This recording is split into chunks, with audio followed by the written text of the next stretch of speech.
IGP Vijay Kumar ने कहा कि कुलगाम में बैंक मैनेजर पर हुए हमले में मुलविस मिलिटेंट की पहचान की गई है और इसका ताल्लुक शोपियां से है। कुमार के मुताबिक जल्दी से गिरफ्तार या हलाक किया जाएगा। विजय कुमार ने सोपोर और कुपवाड़ा इनकाउंटर से मुताल्लिक भी तफसीलात फराहम की। सोपोर को इन्फॉर्मेशन मिला था कि जलोरा फॉरेस्ट पर कुछ मूवमेंट है। उसके बाद पुलिस आर्मी मिलके एरिया में कॉर्डन डाला। जब सर्च शुरू हुई तो इनकाउंटर शुरू हो गया, जिसमें एक पाकिस्तानी टेररिस्ट मारा गया, जिसके डॉक्यूमेंट से उसका नाम हंजला पाया जाता है। ये लाहौर का रहने वाला है।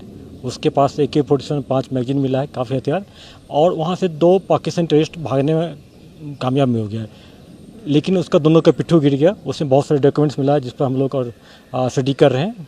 दूसरा इनकाउंटर कुपवाड़ा डिस्ट्रिक्ट में हुआ है। कुपवाड़ा का जो कंडी बेल्ट एरिया फॉरेस्ट एरिया है, वहाँ पर कुपवाड़ा पुलिस और आर्मी मिल के ऑपरेशन लॉन्च किया था, जिसमें 2 टेररिस्ट मारे गए हैं लश्कर तैयबा का। एक पाकिस्तानी टेररिस्ट है, एक तराल का है। तराल का जो इश्तियाक लोन है और रिसेंटली ज्वाइन किया था, और पाकिस्तान टेररिस्ट जो है इसका तोफेल कोड नाम है।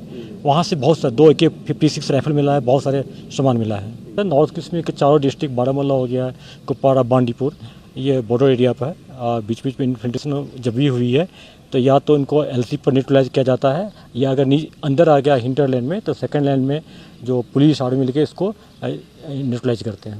अभी हम लोग मल्टीपल एम्बुश लगे हुए हैं कि अगर जो टेररिस्ट बच गया है उसको पीछे हम लोग खोज रहे हैं। राहुल भट्ट जी को जो उस पर अटैक हुआ था, मारे गए जिसमें, तो उसमें 2 टेररिस्ट थे इन्वॉल्व। एक पाकिस्तानी क्वालिटी वाले को न्यूट्रलाइज कर दिए, लतीफ़ राथर बच गया, इसके पीछे पड़े हुए हैं।